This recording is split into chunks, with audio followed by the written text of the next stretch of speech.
ይሄ ምስኪን አሳዘነኝ እኮ በዚህ ሰሞን አንድ ጥያቄ ከገድላት ተጠይቀን ጴንጤዎችን ጠይቆ አልገባኝም ብሎ እሱ በጥፊ መታው መሰለኝ ብሌኑ ለቆት እያበደ ነው የምስኪን ነፈር። እኔ አሳዘነችኝ። ሶሪ ማለት ሴት አሳዘነች። ሴት ናት። ሉና ሴት ናት። ስሟ ግን ቆንጆ ነው። ሉና መርጣዋለች እኮ ሉና ሉክስ ሉና በጣም እንትን ነች። መልኳ ራሱ አሁን እኮ እዚህ ጋር እኮ በቃ እንትን የተቀባችክ ነው የመሰለችው። ገብቶሻል? ሲጀመር እሱ ቤት ገብታችሁ የምትሰሙ እኮ ሴቶች ብቻ ናችሁ። ጥሙ ስለሚያምር ያው ጥም ያለ ወንድ ይወዳሉ ሴቶች ስለተባለ ተሰብስበሽ ሄደሽ ተጽዕኖ ፈጣሪ ያለሽ መድኃኒዓለም ተጽዕኖ አይፈጥራችሁ ኢንሻአላህ። እናንተ የምን ጉር እንደሆናችሁ ነው እኔ ግራ እየገባኝ። እንዴ ጥያቄ ሲጠይቅ ጴንጦች ጋር ሄዱ የሚልን ግለሰብ ሄዳችሁ ተጽዕኖ ፈጣሪ የምትሉት ነገር እኔ ግራ ገባኝ። እኔ ጸልይላችኋለሁ የምር ማርያምን እኔ ስለት ገባለሁ ለእናንተ አይዟችሁ። እኔ እኮ እንዴ ልንሰለም እኮ ትንሽ ቀለን ማህበረሰብ እንዴ ትንሽ ቀረን እና ስራ ላይ ሆኜ ነው ግን ነብጸልይላት ደስ ይለኛል። ስራ ላይ ሆኜ ነው። አይ ምከሪያቸው። እንደውም እዛ ጋር ገብተው እንትን የሚሉ ሴቶች አሉና የሚገርምሽ ነገር ከዛ እሱ ቤት የሚገቡ ሴቶች እሷ ቤት የሚገቡ ሴቶች አንደኛ እኛ ጋር መምጣት የለባቸውም። እያየው ነው በነገራችን ላይ እሱ ቤት የሚገባ ሰው እኛ ጋር መምጣት የለበትም ራሱ በቃ ምክንያቱም አንግባባም። የአመለካከት መቀንጨር ያጋጠመው የአይምሮ ችግር ያለበት ሰው ነው እሷ ቤት የሚገባው። ገብቶሻል አባባሌ? እኛ ጋር ክልክል ልናደርገው ነው ካሁን በኋላ። እስኪ ንገሪያቸው እዛ ጋር የሚገቡ ምን ጉድ ነው ማነው ያበላሸው ሲሉ ነበር። ማያ ገና ባንቺ ምክንያት ከግብጽ ጋር እንወጋለን። እኔማ ብታይ ቤት አልሄድም። አይ ይችማ የኦፓል እህት ናት ይባላል ብዬ ደርሼ አልሄድም ቤቷ ብታይ። ገና ጆይንስን ላይፍ ካየኋት ብን ብዬ የራሴ ሞጣ ቤት ነው የማገኘው። አንድ ህዝብ አይቀራትም። ስግጥ ብላ ነው በካሜራ የምትሄድባቸው። ስራዋን ጭረስረስ ታደርግና ቡናዋን ይዛ ይህንን ህዝብ አይ ማያዬ የማይሰድባት የማያስፈራራት ሰው የለም። የሚገርመው መስሚዋ ጥጥ ነው። መስሚዋ ጥጥ ነው። አስማንንም ነው የማሰማው። ደስ የሚልህ የማያረጋገጥ መስሚያ የላትም። ቤቷን ትከፍታለች። መተው ስግጥ ይላሉ። በውስጥ ይሰድቧታል፣ በውጭ ይሰድቧታል። ከዛ ደግሞ በኮሜንት ስድብ ያረጓትና በውስጥ ይለማመጧታል። ማያዬ እንደው ለጠላት እንዲህ ማለት ጥሩ ነው። እንደው ችግር ካለ ተነጋግረን ብንፈታ። እንደው ማያዬ ኧረ ተይ፣ በዚህ ጊዜ ተይ፣ ሁሉም የክርስቲያን ጠላት በሆነበት ጊዜ ይላል። ይጸልያለሁ ለአንተም ለሱም ብላ በማግስቱ እዛው ናት። ሳልነግርሽ ማያ ቴሌግራም ላይ ሪፖርት እንዲደረግብሽ ትእዛዝ ሰጥቷል። ጠጅቱ ብሬ የእሷ ነው። ሪፖርት ይደረግባት ተብሎ ማዕቀብ ተጥሎባታል። ቆይ ልክልሻለሁ። እስክሪንሾት አድርጌ አስቀምጠዋለሁ። በቃ እንትን ያድርጉላት፣ ገብተው ፕሮፋይል ኮፒ ሊንክ ያድርጉላት። 5 ጊዜ ቀጥቅጦላት። እሺ ጋይስ ኮፒ ሊንክ አድርጉላት አካውንቷ። ቴሌግራም ላይ ማዕቀብ የተጣለባት። የተለየ ሀሳብ ያለው ሰው በጣም ነው የሚበረግጉት፣ በጣም ነው የሚፈሩት እነዚህ ሰዎች እኮ። ግን ሉና ግን አየሽው እንትኗ ፊልተሯ ወይ ፊልተሯ እኮ ይሄ ብቻ አይደለም እኮ ፊልተሯ እኮ ብዙ ነው። ብዙ ግን ስሙ ሳዩ እንዴት እንደሳቁ። ኧረ አሁን አዲስ እንትና ይላከልኝ። ቆይ አዲስ ደግሞ የውሻዬ ስም እኮ ነው ሉና ነው። ጌታ ምስክሬ የሮኪ ሚስ የውሻዬን ስም ነው ይሄ ሰው እየቀማኝ። የሚጠቀመውን ኤፌክት ላሳየማ በትልቁ አድርገኝ። ይሄኛው ነው እንዴ? ቆይ አይደለም ይሄ የሚጠቀመዋል። ግን እኔ የሚያስቀኝ እሱ የሚጠቀመውን ላሳይ። ልየት ሄደ ካየሻት ሬይነር ነው የሰራት ወይዘሪት ሉና በመልኩ ሬይነር አለ የአንገት ሀብሏ የራሷን ነው ማድረግ ያለብህ። ያ በሽቦ ያሰረችው በሱ አልመጣልን አልተገኘም። በሱ ያ በድህነት ጊዜ አድርጋ የነበረችው ቼን ተበጥሶ ሁላ በሽቦ አስረዋለች። እና እሱ ይደረግ። በጣም ነው የሚያምረው። ጸደይ ነው። እሺ በቃ ይስተካከላል። ጺሟም ላጨብህ አይደል? ላጨው ጺሟ እና ሉና አይደለች እንዴ? አው ከነ ጺሟ ዱቅ ብታደርጋት ቀሚሷን እንደለበሰች ከነቀለበቷ ቼኗንና ከላይ ብቻ የእሷን ፊት ከነቼኗ አስቀምጠው፣ ሌላው አፖስቶ ነው። ሉጢ ነው እንትን እንደዛ ከሆነ ሉና እና ታዲያስ ምንድን ናት? አቶ ሉና ህጋዊ ሴት ሊያደርጋት ነው እንዴ? ናት እኮ በራሷ አንገት በህዝብ ቀመጧ አንገት ቀይረው ተነሳንሳለ አንገቷን ቆርጣ አስተካክለው። አንገቷን ካረከው እንደውም ጌጡ ይሁን እኛ እንቀይረላት ጌጡን። በቃ ለስንት ዓመት ያንን የውሻ ሰንሰለት በቃ በውሻ ሰንሰለት ይሻላል እንዶ ያ ከአንገት በላይ ዝም ብለህ ቀይራት። ከአንገት በላይ ከነጺሟ ዱቅ አድርጋት። በቃ አንገቷን ብቻ ስፔስ አድርገው። በቃ ሌላ ያበደ ነው። አሳምረህ እኮ ነው የሰራሃት እዚህ ጋር ራሷን ጺሟን ላይተህ። ኧረ የኢትዮጵያ ህዝብ ግን ክፉ ነው። ለዚህ ነው ምራትና ውሃ የሚቆራረጥባቸው። አያልፍለትም እኮ የህዝብ ክፉ ህዝብ ነው። ገና ብዙ ነገር እኮ ይጠብቀዋል። ታውቂያለሽ? ምን አልክ ባቢ? ገና ብዙ ነገር ይጠብቀዋል። ይሄ ህዝብ አያልፍለትም። በጣም ክፉ ህዝብ ነው። በነገራችሁ ላይ ማለት ነው ፍሊተሮቹ ፌክቶቹ ምናምን እንዳሉ ሆነው ያው ላይፍ ሲገባም ጎልድ ፍሊተር ተጠቅሞ ነው የሚገባው። ፊቱ በማዲያትና በአልኮል የተጎዳ ነው በነገር ላይ ስለዚህ ያችን ፊክስ ለማድረግ ነው ፍሊተር የሚጠቀመው። ኦኬ ይጠቀም። ስትረስ፣ እንቅልፍ ማጣት፣ ፍርሃትና ጭንቀት፣ መጠጥ ፊቱን ያበላሸው ሰው ስለሆነ ይጠቀም። እንግዲህ ማያ ትቆጣለች። ይሄ ፍሊተር በነገር ላይ የማያ ፍሊተር ነው እና ትቆጣለች። አዎ ሳየው ፕሮፋይሏ ሳየው አዎ እንትን ይላል። አዎ ቅድም እንትን አድርገው ነው ከነበረው በጣም ይመሳሰላል እና የራሷ የማያ ፊልተር ነው። አንተ በዚህ ከቀጠልክ ነጠላና ሸሽን ትወስድብኛለህ እኮ ነው ጸባቸው። ቀሚሶቼን ለአንተ ስል ሽቲ ነው ሰው እዚህ ጊዜ የምትለብሰው ሙቀት ስለሆነና የት ላስቀምጥላቸው ሽቶቼን ነው። እኔ ደግሞ ተዋትጣያ በቃ አሁን እሷ የደህንነት ጉዳይ ነው የሚያሳስባት። የንብረት ክፍፍል ላይ ነች። ፍትህ እፈልጋለሁ ብላለች። አንድ ቀንማ የሆነ ቡራቡሬ ሸሚዝ ለብሶ መጥቶ መሰለኝ ዋለች። ጠዋት ተነስታ ማያ የኔን ወሰደው ብላ በኋላ ነው ያረጋጋናት። የሷ ሲገኝ ቀሚሱ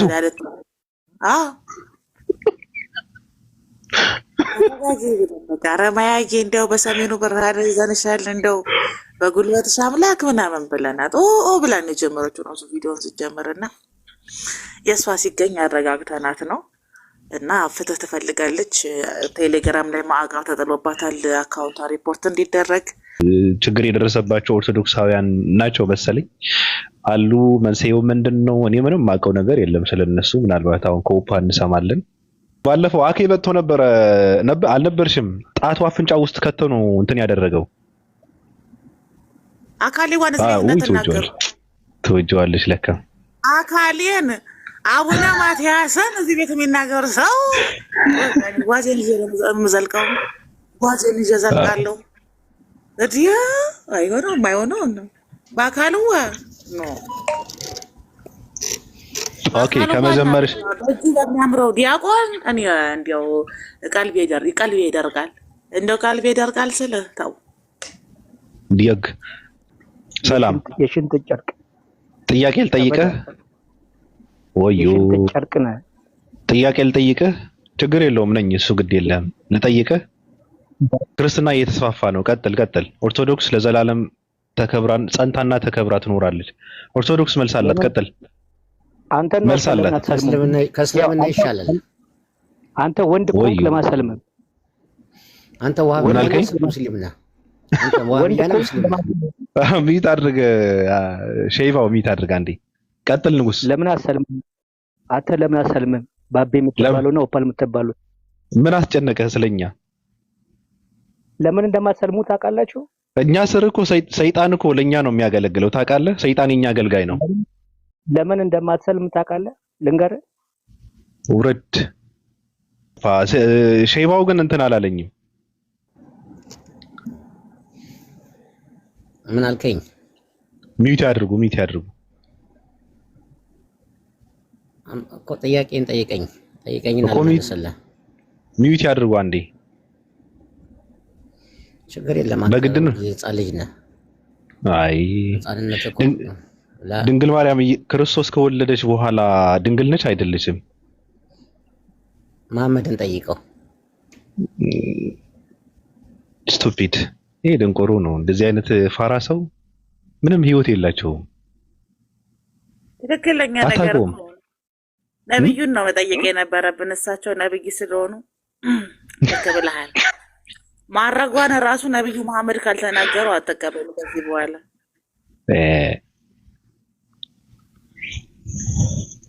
እኔ ይገርመኛል። ስለ ራሱ እየጠየቀው ፊት ብሎ ስለ ነብዩ መሐመድን ጠይቀው።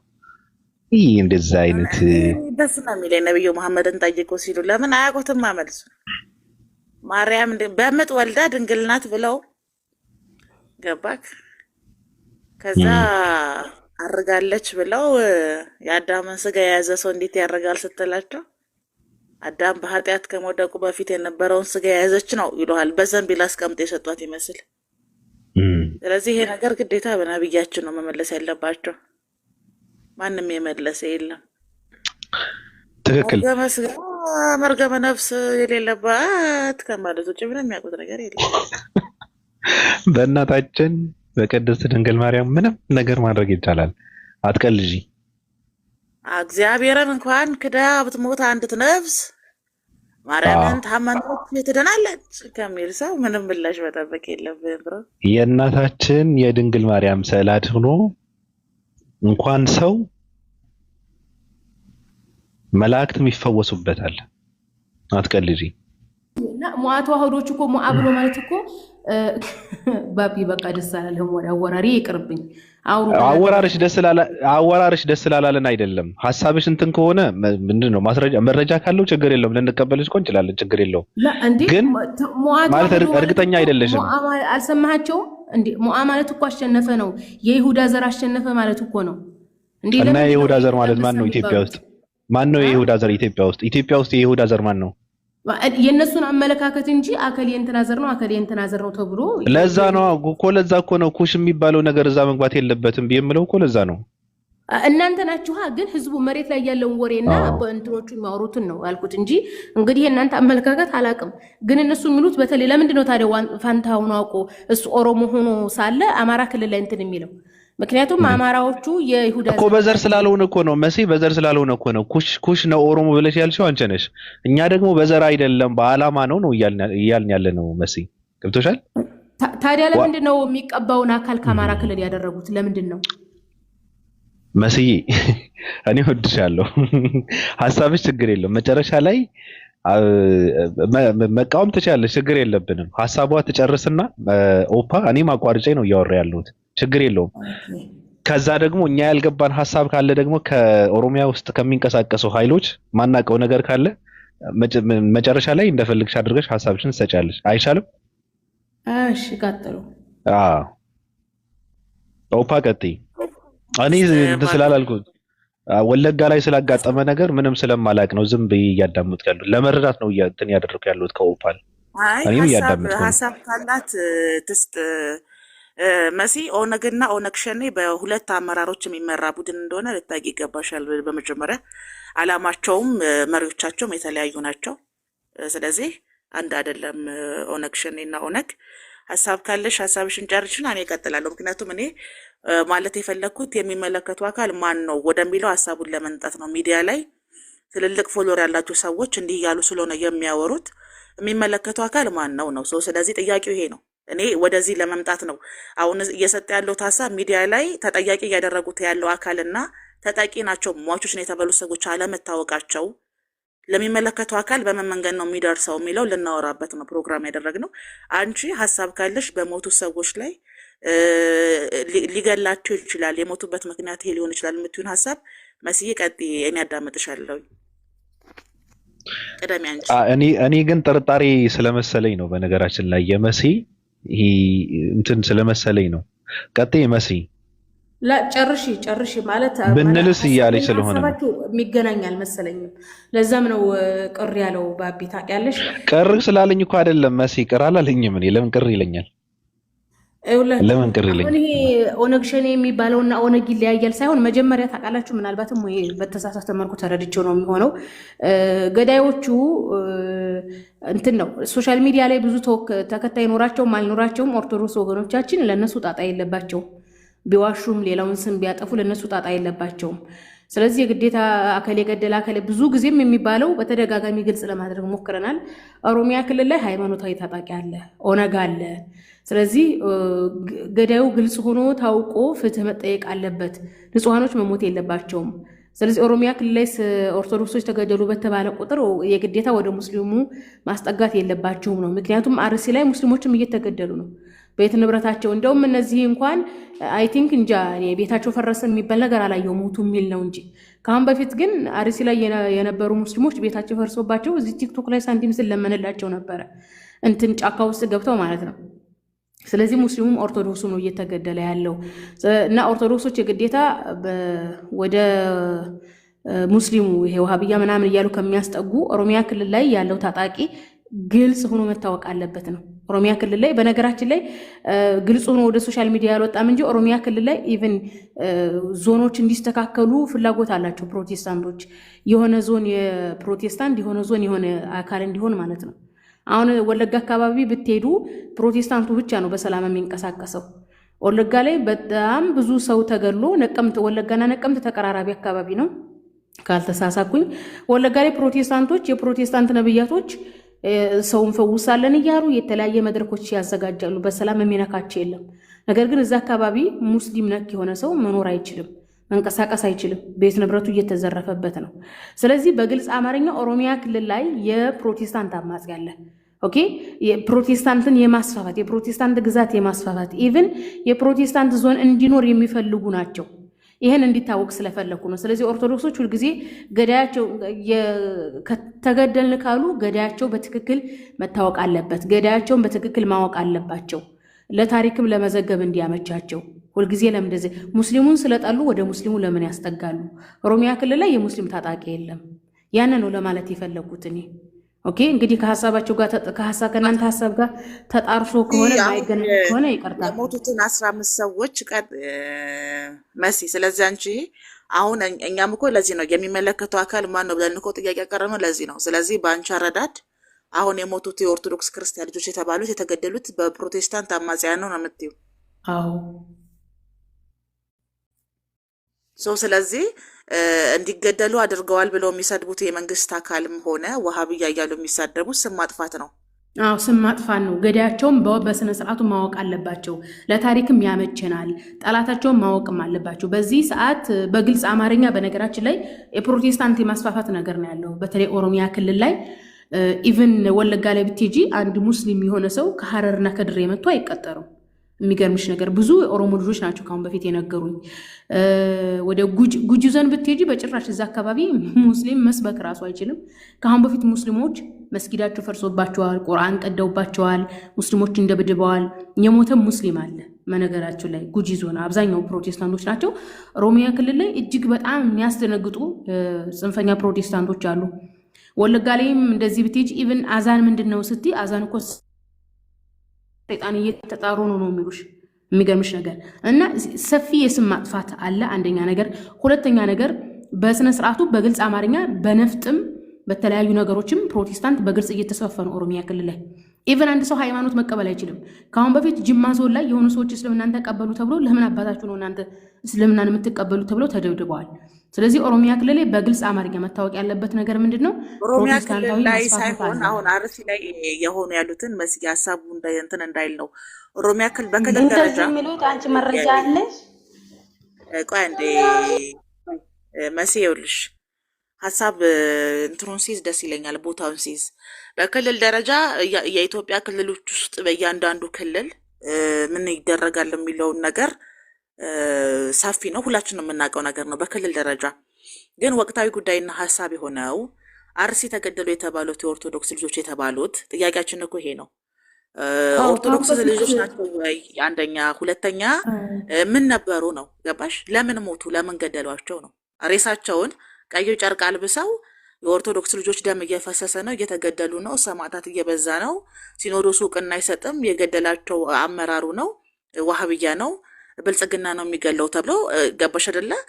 ፖለቲካ እየተሰራ ነው ያለው ሰው። ስለዚህ በዚህም በዛም ሆነ ከዚህ መንግስት ነፃ መውጣት አለብን የሚል መልእክት ስላለው ከዛ ደግሞ ለሚመለከተው አካል አድርሱልን፣ ፍትህ እንፈልጋለን ስላሉ የሚመለከተው አካል ማን ነው? ፍትህስ የሚያገኙት ከማን ነው? እነዚህ ልጆች ውስጥ የገደላቸው ማን ነው ነው ጥያቄያችን። ሰው ስለዚህ አሁን አንቺ መሲ እያልሻለሽው ሰሞኑን ሞቱ የተባሉትን ሰዎች ሊገላቸው የሚችለው የፕሮቴስታንት አማጺ ቡድን ነው እያልሻለሽው አንቺ። በትክክል። በነገራችን ላይ አርሲ ላይ ለመጀመሪያ ጊዜ አይደለም ኦርቶዶክሶች የተገደሉት። ዝቋላ ላይ ካሁን በፊት ተገሏል። ካሁን በፊትም አርሲ ላይ ተገሏል። አርሲ በተለያዩ በተለይ ምስራቅ አርሲ አካባቢ ገበሬው እርሻ ካቆመ በጣም ቆይቷል። መዝራት ምናምን አይችልም፣ አማጺ በዛ ስላለ ማለት ነው።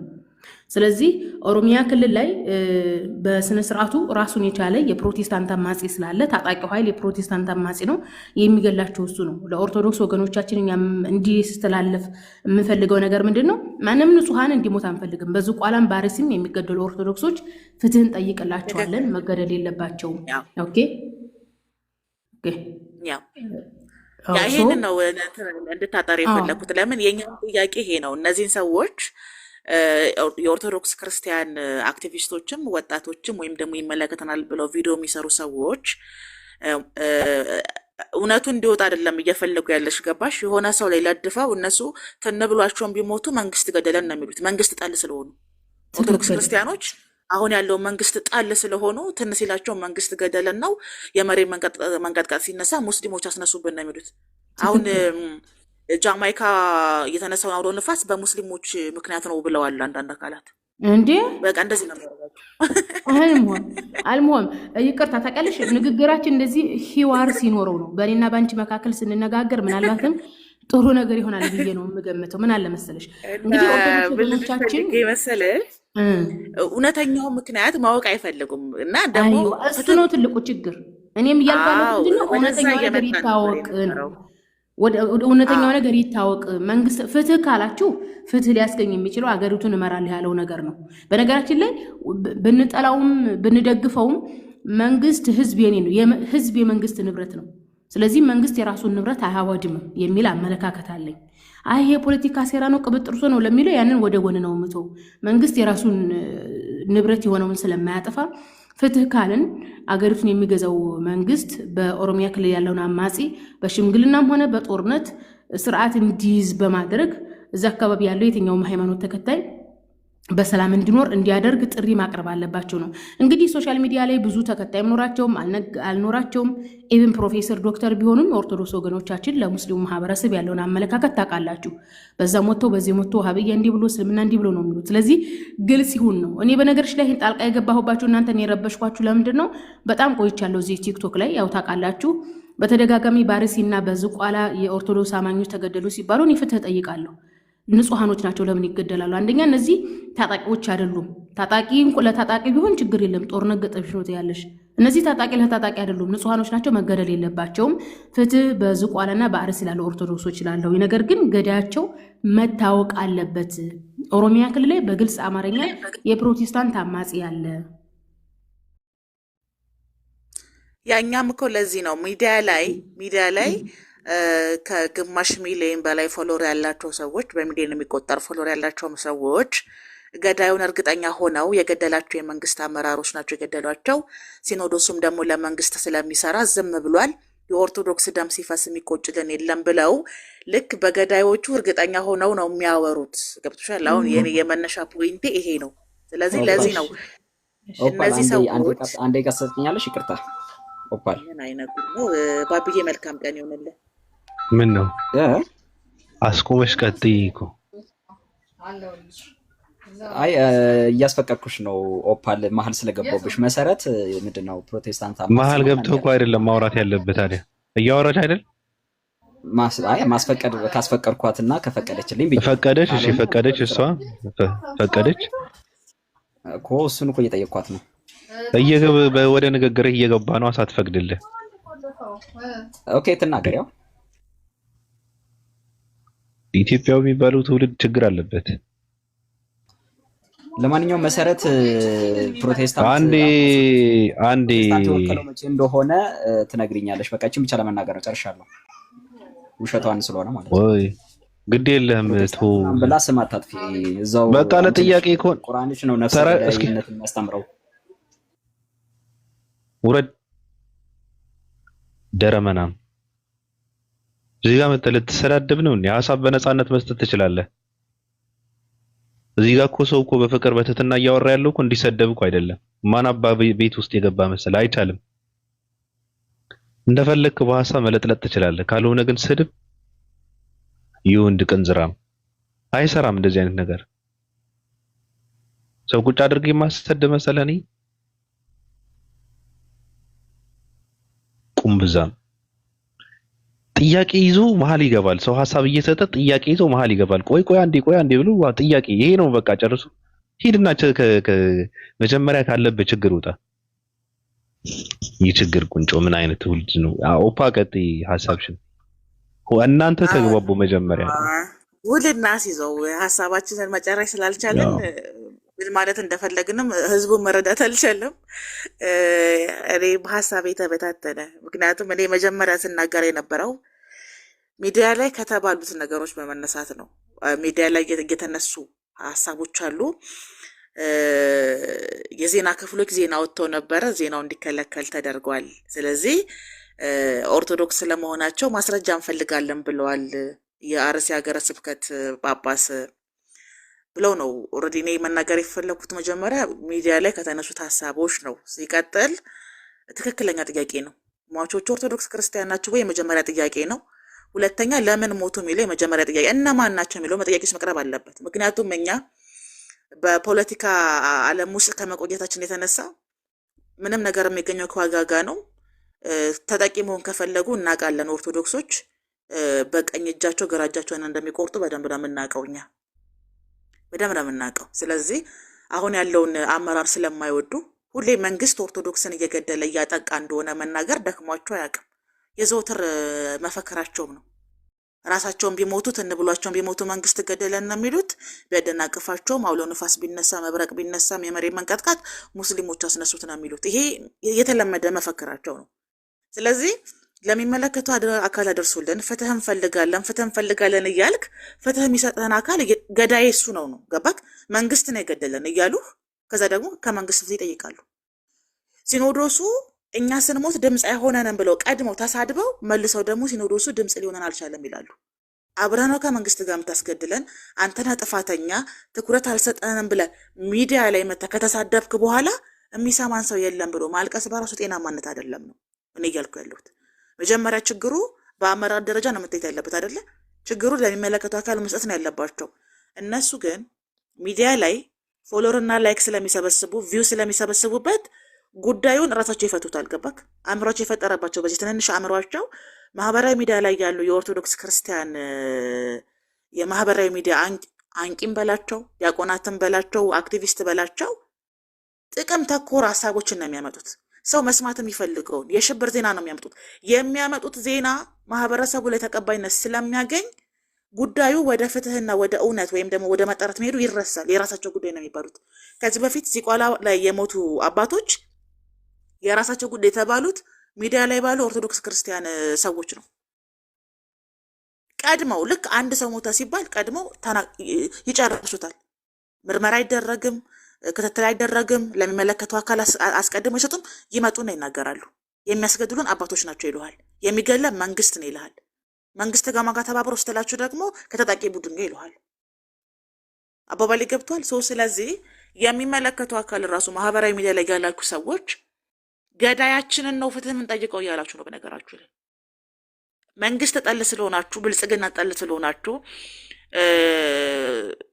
ኃይለስላሴ የያዙትን ወንበር እናስመልሳለን ብላችሁ ኮሽ ባለ ቁጥር እንዲህ እናንተ እኮ ያ በርሜል ነው ምንድን ነው የሚባለው ገብርኤል እኮ በሀተት ጋዝ እየጠጡ እኮ ሲሞቱ መንግስት ገደለን እኮ ያሉ ደፋር ናቸው።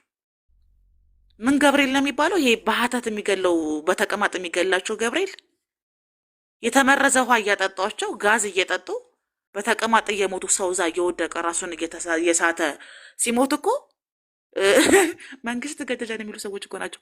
ሰው እየሞተ ነው ተብሎ ጸበሉ ለ3 ቀን ቢታጠር እንዳንድን እንዳንፈወስ ፕሮቴስታንት ስለሆነ በርሜል ገብርኤል ቴንኪዩ በርሜል ገብርኤል የሚባለው ቦታ ላይ ሰው እየሞተ ሬሳ ተጎትቶ እየወጣ እዛው እየቀበሯቸው ሰው እየሞተ ነው፣ ምርምር ይደረግበት። እስቲል የኦርቶዶክስ ክርስቲያን ዳክተሮች እዛ ቦታ ሰው ሄዶ መጠመቅና ጸበሉ መጠጣት የለበትም ብሎ መግለጫ ቢሰጥባቸው መንግስት ፕሮቴስታንት ስለሆነ አሉ ገዢው መንግስት ፕሮቴስታንት ስለሆነ ኦርቶዶክስን ለማጥፋት ነው እንዳንድንበትን ያሉ መሀይም ናቸው።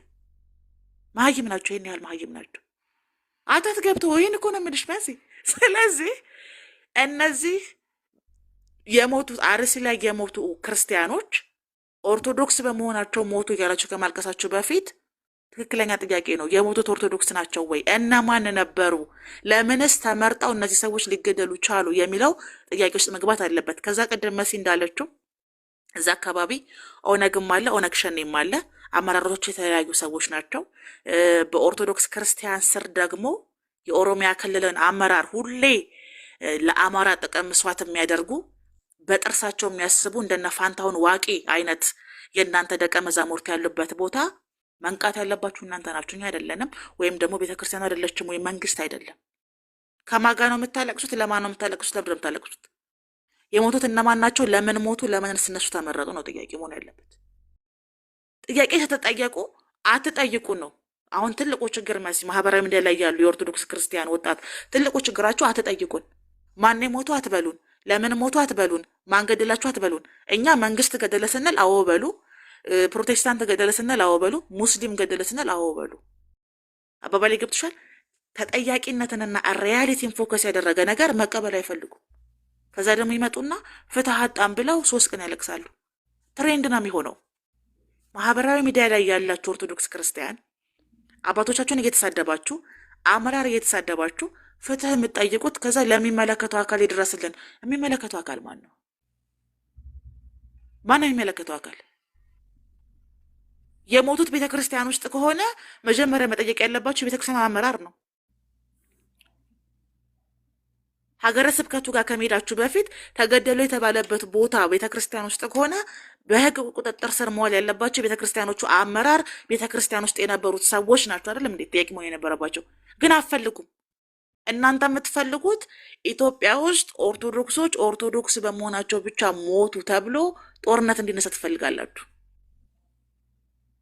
ኢትዮጵያ ውስጥ ያሉ ኦርቶዶክስ ክርስቲያኖች ተጠቂ ነን፣ ተጎጂ ነን፣ መንግስት እኛ ካልመራን፣ ሀገሪቷን እኛ ካልመራናት ሰላም የለም ብላችሁ እንዲታሰብ ትፈልጋላችሁ። ስለዚህ ቆየት ብላችሁ እዚህ ቋላ ትገላላችሁ፣ ከዛ ደግሞ ጎንደር ትገላላችሁ፣ ከዛ አክሱም ትገላላችሁ፣ ድሬዳዋም ትገላላችሁ። እራሳችሁ ናችሁ የምትገሏቸው። በነገራችሁ ላይ እርግጠኛ ሆኜ የምናገረው እስከ ዛሬ ኢትዮጵያ ውስጥ የሞቱ የኦርቶዶክስ ክርስቲያን ልጆች የሚገደሉት በራሳቸው የኦርቶዶክስ ክርስቲያን አመራሮችና በማተዋህዶ ነው። ለምን? ወጣቱ መንግስት ካልተገለበጠ፣ እኛ መንግስት ካልሆንን፣ እኛ ሀገር ካልገዛን ኦርቶዶክስ ክርስቲያን መቀጠል አይችልም የሚል እሳቤ እንዲኖረው ነው የምትሰሩት። በየቀኑ እንደዚህ ነው የምትሰሩት። አላማችሁ ይሄ ነው። ስለዚህ የሚገላቸው ማንም ይሁን፣ ቅድም መሲ እንዳለችው የፕሮቴስታንት አማጺ ሙዱን ይግደላቸው፣ ኦነግም ይግደላቸው፣ ራሳችሁም ግደሏቸው። የምትፈልጉት ግን እንዲሞቱ ነው። እንዲሞቱ ትፈልጋላችሁ። እንዲሞቱ እንደምትፈልጉ ደግሞ የሚያስታውቀው ማህበራዊ ሚዲያ ላይ መታችሁ ለህዝቡ የምትሰጡት አጀንዳ ተጠቂነትን የሚያሳይ ነው፣ ተጎጂነትን የሚያሳይ ነው። ፍትህ የምትጠይቁት ማንን ነው ነው ጥያቄው። ሲኖዶስ ሰድባችሁ፣ ብልጽግናን ሰድባችሁ፣ ገዢውን ፓርቲ ሰድባችሁ፣ አመራር ሰድባችሁ ፍትህ የምትጠይቁት ማንን ነው? የሚመለከተው አካል ማን ነው? ፍትህ እንደማታገኙ ታውቃላችሁ። በዚህ አስተሳሰባችሁ፣ በዚህ ችግራችሁ ውስጥ መፍትሄ እንዲገኝ አትፈልጉም። የእናንተ ዓላማ ህዝቡ ተጠቂ እንደሆነና እየተጠቃ ያለው በሃይማኖቱ እንደሆነ፣ ሃይማኖት ውስጥ ደግሞ አጥቂ የሆነው ገዢው ፓርቲ ፕሮቴስታንት ነው ብላችሁ ስለምታምኑ በኢኮኖሚ ከፍ ያሉና የዳበሩት ደግሞ ሌሎች አካላት ናቸው ብላችሁ ስለምታምኑ ያለን አማራጭ መንግስትን ማስወገድ ነው ብላችሁ ታምናላችሁ። ለዚህ ነው ሰው ነጭ ሲለብስ አትወስዱም፣ ሲያስቀድሱ አትወዱም፣ ንስሐ ሲገቡ ሲቆርቡ አትወዱም። የምትፈልጉት ሁሉም ኦርቶዶክስ ክርስቲያን ፋኖ እንዲሆን ነው። ከዛ ሁሉም ኦርቶዶክስ ክርስቲያን አማጺ እንዲሆን ነው፣ መንግስት ጠል እንዲሆን ነው፣ ተቃዋሚ ፓርቲ እንዲሆን ነው የምትፈልጉት። ለዚህ ነው በየጊዜው በየትልልቅ ገዳማት ስር እየሄዳችሁ የኦርቶዶክስን ወጣት የምትገሉት። ያን ደግሞ ተናባችሁ እንደምትሰሩ የሚያሳየው ሚዲያ ላይ መታችሁ መጀመሪያ የምትሳደቡት ሲኖዶስ ነው። መጀመሪያ የምትሳደቡት ገዢውን ፓርቲ ነው። መጀመሪያ የምትሳደቡት የህግ አገዛዞችን ነው። ፍትህ የሚፈልግ ሰው፣ እውነትን የሚፈልግ ሰው፣ ከለላ የሚፈልግ ሰው መንግስትን አይሳደብም፣ ሲኖዶስ አይሳደብም። በነገራችሁ ላይ 10 ሰው ገደላችሁ፣ 30 ሰው ገደላችሁ፣ ሞታችሁ ታልቃላችሁ እንጂ በፍጹም በፍጹም በፍጹም ፋኖ መንግስት አይሆንም። ሪያሊቲ ይሄ ነው። አንገታችሁ ላይ መስቀል ተሸክማችሁ ኢትዮጵያን ነፃ ወጣለሁ ብለህ የጅብ ቆዳና ጥይት ተሸክመህ አፈር ላፈር ተንከባለህ አላዋጣ ሲልህ 4 ኪሎ እንደ ሰማይ ሲርቅባችሁ የኦርቶዶክስ ክርስቲያን የምትሞቱት እኛ ስልጣን ላይ ስለሌለን ነው።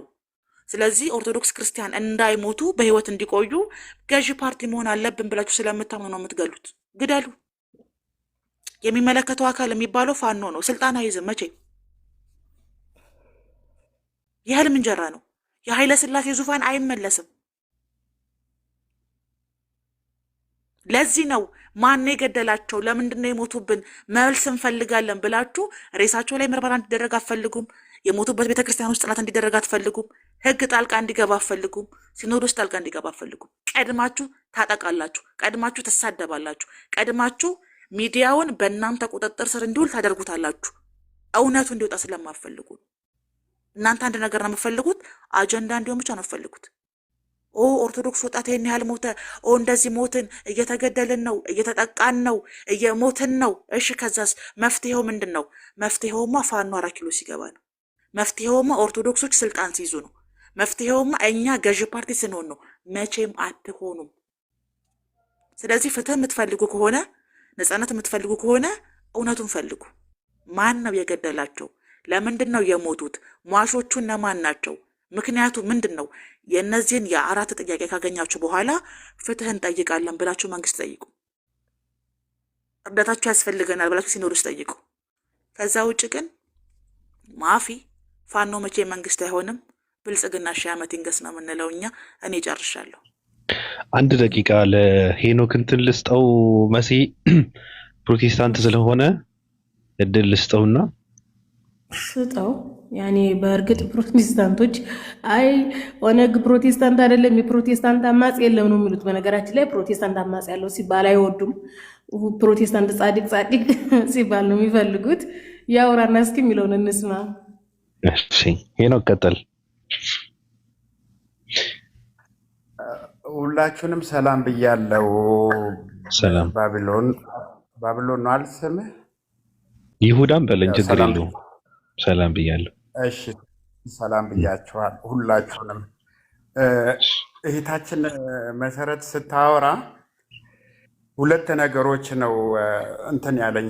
አንደኛው ጅማ ላይ ብላ ሰዎች ሙስሊም ሲሆኑ ጥቃት ይደርስባቸዋል፣ ስቃይ ይደርስባቸዋል ብላለች። ይሄን መረጃ ካለሽ ብታወጪ። መረጃ ሶሻል ሚዲያ ላይ ያለ ሄድና ፈልገው። ወይ አይ እንደሱ ሳይሆን ጅማ ላይ የሙስሊሙ ቁጥር ምን ያህል እንደሆነ ታውቂያለሽ? ጅማ፣ አጋሮ፣ ልባቦር ታውቂያለሽ? ኦሮሚያ ክልል አጠቃላይ እኮ ሙስሊሙ ቁጥሩ ብዙ እኮ ነው። ቁጥር ብዙነት እኮ ዋጋ የለውም። በስልጣኑን እናንተሩን ከያዛችሁት እናንተ ምን ዋጋ አለው ብለህ ነው እንዴ? ኦሮሚያ ክልል እኮ ማጆሪቲ ሙስሊሙ ነው እኮ። ሽመልስ አብዲላ እኮ እየዘወረው እኮ ነው ኦሮሚያ ክልልን። በተለይ አዲስ አበባ ዙሪያዋን እስከ አዳማ ድረስ ለፕሮቴስታንት ኢንቨስተሮች ሽጦ ጨረሰው እኮ። እንደሱ ሳይሆን አንድ የጅማ ኦሮሞ አንድ የጅማ ሙስሊም ኦሮሞ ይግባና አንቺ አሁን ያወራሽውን ነገር ትክክል ካለ እኔ ልቀጣ እችላለሁ። ኧረ ምን ቅጣት አስወሰደ? ችግር የለውም። በነገራችን ላይ ጅማ የት አካባቢ መሰላችሁ? የት ወረዳ መሰላችሁ? እንደውም ስቲል ምናምን የታሰሩ ሰዎች በተደጋጋሚ ድምፅ ስንሆን ነበረ። እስኪ የት አካባቢ መሰላችሁ? ስሙን ወረዳው ራሱ አውቀው ነበረ። ስሙ ጠፋኝ፣ ወረዳውን ስም። ለረጅም ጊዜ ታስረው በልመና ሁሉ ነበር እንትን ያሉት። ሀሩን ሚዲያ ላይ ሀሩን ቲቪ ላይ ቀርበዋል። ራሱ በሽምግልና ይፈታሉ ተብለው ለረጅም ጊዜ በማሰር እንደውም ሲደበድቧቸው ሁሉ ነበረ። እንዴት ነው እስልምናን ትቀበላላችሁ እያሉ ሰዎችን ሲደበድቧቸው ነበረ። በነገር ላይ ካለ ምንም መረጃ እኔ አላወራም። እኔ አንደኛ ሙስሊም ነኝ፣ ሁለተኛ መሰረት ነኝ። ሶሻል ሚዲያ ላይ ወጥቼ ውሸት ነገር አላወራም። በዚህ ላይ አይ ጴንጤ ምንም አያደርግም ቅዱስ ነው የሚል ነገር ሚዲያ ላይ ለመስራት ጌራ ላይ እየተባለ ስለሆነ ምናልባት ቪዲዮ ካላችሁ ጌራ እየተባለ ጌራ አይደለም፣ ሌላ ስም ነው። ስሙ ሌላ ነው። ቆይ እስኪ አንድ ጊዜ የት ጋር ቪዲዮ ላምጣው? አለ አስገቢያት ባህርን ውዲ አንድ ጊዜ ባቢ ባህርን አስገባት አንድ ጊዜ። እሺ ሐሳቡ ሲሰጥ ግን መልካም ነው። እዚህ ጋር እኮ ሬሳ ቆጠራ እኮ አይደለም እያደረግን ያለነው። ሰውየው የሞተ ሰው ካላየን የሚል መንፈስ የለንም እኛ። ሞቱ ተባለ በቃ አለቀ። እንዴ የሞቱ ሰዎች ካላየዋቸው ምናምን የሚባል ነገር እኮ የለም። ሐሳብህን ሰጥ። ኦኬ ባቢው ፕሮቴስታንቶች ሶሻል ሚዲያ ላይ ይሄ ነው ከውል ፕሮቴስታንቶች እንትናችሁ ሳይኮሎጂካላችሁን እንትን እናቀዋለን። ሶሻል ሚዲያ ላይ ኢቭን ራሱ የኦሮሞ ጴንጤ ሆነው ያወራዎች አይደለም መሰረት ምን ስለ ፕሮቴስታንት ይውል ፕሮቴስታንት አማጺ እንዳለ መስማት የምትፈልጉ ፕሮቴስታንት አማጺ መንግስት የሚያውቀው የተደራጀ አካል አለ። የፕሮቴስታንት አሁን ፕሮቴስታንት እያልሽ ስለሆነ ኦነግን መንግስት አያውቀውም። ኦነግን መንግስት አያውቀውም። ኦነግ በፕሮቴስታንት ስም የተደራጀ አማጺ ቡድን ነው። መንግስት እንደዛ ብሎ ነው። ኦፍ ኮርስ እንደውም የፕሮቴስታንት ሚስዮኖች ወደ ኢትዮጵያ የገቡት በ20ኛው ክፍለ ዘመን ኦር በ19ኛው ክፍለ ዘመን ሲገቡ ዋና መቀመጫቸውን ያደረጉት ቆይ ልጨርስልህ። ውሸቴን ከሆነ እንትን ትላለህ። ይኸውላችሁ እዚህ ጋር ግልጽ ሊሆንላችሁ ነው። ፕሮቴስታንት ነው ስትይ የትኛው ክንፍ ነው? ኦነግ ፕሮቴስታንት ነው። ለወገን እንግዲህ ካላወቅ ሂደህ በደንብ ለመረዳት ሞክር እንጂ ነው እያልኩት እኮ ነው። አይ ማዳምም ጠራችኝ። እኔ ጭራሽ ሲጀመር ያላህ ጃየ ይኸውልህ ባቢ በጣም ይቅርታ ስለረበሽኳችሁ ዛሬ። አልረበሽንም። መልካም ሐሳብ ነው የተናገርሽው። ቀጥይ። ይኸውልህ ባቢ የፕሮቴስታንት ሲሆን ለመጀመሪያ ጊዜ ወደ ኢትዮጵያ ሲገቡ መቀመጫቸውን ያደረጉት የደቡቡን የኢትዮጵያን ክፍል ኦሮሚያ ክልል ኦነግ ላይ ነው፣ ማነው ወለጋ ላይ ነው ያደረጉት። እና የሚገርም ነገር እንደውም የመጀመሪያው የፕሮቴስታንት ፓስተር የወለጋ ሰው ናቸው። የኒጋሶ ጊዳዳ አባት ናቸው። ጊዳዳ ሶሎን የተባሉ ናቸው። ታውቃለህ? የወለጋ ሰው ነው የመጀመሪያው የኢትዮጵያ የጴንጤ ፓስተር። ኦኬ። ደግሞም መቀመጫቸውን ያደረጉት ሚስዮኑ ቦታ መርጦ ዝም ብሎ ባልባሌ ምናምን አይደለም የመጣው። ቦታ መርጠው መቀመጫቸውን ወለጋ ነው ያደረጉት። ኦነጎችም ፕሮቴስታንቶች ናቸው። ሄኖክ አንድ ጊዜ ፕሊስ። ኦነጎች ፕሮቴስታንቶች ናቸው። የወለጋ ኦነግ ነው አርሲ ላይ ሰው እየጨረሰ ያለው እያልሽ ነው። እና ታዲያ በነገር ላይ እንትኖች ኦነጎች ኢቫንጀሊካኖች ናቸው። በዓለም ታሪክ አሜሪካን የመሰረቱት ኢቫንጀሊካን ፕሮቴስታንት አማጽያኖች ናቸው። ለምሳሌ ብሪቲሽ መላውን ዓለም ስትገዛ የነበረችው ፕሮቴስታንት አማጺ ሆና ነው። ስለዚህ የሚያራምዱት እንደዛ ነው። አሜሪካን እንደተመሰረተ ሁሉ ብሪቲሽ ፕሮቴስታንት እንደሆነች አማጺ ስትይ በፕሮቴስታንት ስም የተዋቀረ አማጺ ቡድን መኖሩን ወገኔ አሁን አንተ አትፍራ፣ በቃ አትፍራ። ኦሮሚያ ክልል ላይ አትፍራ፣ አትደብቅ። ኦሮሚያ ክልል ላይ ኦነግ የፕሮቴስታንት አማጺ ነው። ኢቫንጀሊካንን ግማሹ በነፍጥ እንዴ ነው ማስረጃ ማመጣው? ማስረጃ እንዴ ነው ማመጣው? ኦነግ ፕሮቴስታንት አይደለም እንዴ? እኮ እሺ የወለጋው ዳልሽ የወለጋው ነው አርሲ ላይ ሰው እየጨረሰ ያለው እና ግዛት እያስፋፋ አይደለም እንዴ? ግዛት እያስፋፋ እኮ ነው። ኦሮሞን ለጴንጤ ተብሎ እየተገደሉ አይደል እንዴ? በለማንኛውም ካመመህ ይመምህ እንጂ ኦነግ የፕሮቴስታንት አማጺ ወዴት ነው ግዛቱን የሚያስፋፋ? የወለጋ ኦነግ ወዴት ነው ግዛቱን? በቃ ኦሮሚያ ክልል ሙሉ ጴንጤ እንዲሆን ነው ታዲያ አላማቸው ይሄ ነው። ምን ነው አልሰማህም? አንዴ ልጠይቀው መሲ። እሺ ጠይቀኝ። የኦነግ ሊቀመንበር ማን ነው? ምን አሁን ላይ ኦነግ ራሱ ተበታትኗል አይደል እንደ ኩማ ድረሳን ነው ጃልማሮን ልትል ነው? ጃልማሮን ነው ወይስ ማንን ነው? እኔ እንጃ። አንተ የምታውቀው ኦነግ ማን ነው? መሲ ራሷ ነው የወረደችው። ዳውድ ብሳ ነበረ። ዳውድ ብሳ ከስራ ውጭ ሆኗል። አሁን በትክክሉ ማን ነው ይሄ ነው ተብሎ የምታወቅ ነገር ያለ አይመስለኝም። ነገር ግን ታውቀዋለህ አታውቁም? እሱ አጭር መልስ ነው የምፈልገው እኔ። የኦነግ ሊቀመንበር ማን ነው? ጃልማሮን ልትል ፈልገህ ነው? እኔ እንጃ። የኦነግ መሪ አላምንም እኔ እኮ። ኦነግ አለ የለም? አለ ኦነግ አሁን ኦነግ የመባል የለም። ተበታትኗል። ከሌለ የለም ብለህ የምታምን ከሆነ ለምን እንትን ብለህ ትከራከራለህ? አንተ የለም ብለህ የምታምን ከሆነ ፕሮቴስታንት አይደሉም፣ ኦነግ የሚባል ፕሮቴስታንት የለም፣ ኦነግ የሚባል ፕሮቴስታንት ሃይማኖት የሚከተል ገዳይ የለም ብለህ እኮ ልታወራ እኮ አይገባም። በፕሮቴስታንት ስም የተደራጀ አማጺ ኦነግ የመባል አታውቀውም? አለ የለም አታውቅም? አለ የለም አታውቅም እኮ ራሱ አላውቅም አልኩ እኮ። አታውቅም ሳይሆን አለን ብለህ የምታምን ከሆነ እውቅና ያለው አማጺ ቡድን በፕሮቴስታንት ስም የተደራጀ ኦነግ ይሄውና ብለህ የወለጋው ክንፍ ነው። እውቅና ደግሞ ምንድን ነው? ሀረር ነው ብለህ ንገረኝ። ከማን ነው እውቅና የሚያገኝ? መንግስት ለምሳሌ ኦነግን አሸባሪ ብሎ ፈርጆታል። የትኛው ኦነግ? የትኛውንም ኦነግ በቃ ከመንግስት ጋር ጦርነት ውስጥ የገባ የታጠቀ ኃይል እኮ የትኛው ኦነግ ነው? ሃይማኖታቸው ምንድን ነው? እዛ ጋር ያሉ ሰዎች አሁን ኩማ ሃይማኖቱ ምንድን ነው? ኩማ ጴንጤ ሊሆን ይችላል። በቃ የሚታርግ በቃ የሞተ ሀሳብ ይዘህ ነው እየተራመድክ ያለው ማለት ነው። ጴንጤ ፕሮቴስታንት ጴንጤ ሊሆን ይችላል ብለህ መጨረሻ ላይ እንትን የለም ትላለህ እንዴ? የሞተ ሀሳብ ነው። በቃ ሌላ የምታውቀው ነገር ካለ ማውራት ትችላለህ። ለማንኛውም መሲ ራሷ እንዲወርደች እኔ ስለ አንድ ግለሰብ አይደለም እኮ ባብሎን እያወራ ያለው የበላይ አካል ነው የጠየቅንህ በነገርህ ላይ ማዳም ጠርታት ነው ሄደችው። እንትን ብለዋት እንዳይሆን ሀሳብ አለሽ። እኔ ግን እኔ እናንተ ሁለታችሁንም ለመጠየቅ ነበረ ዝም ብዬ ሳዳምጥ የነበረውና መጨረሻ ላይ የተረዳሁት ምንድን ነው የገደል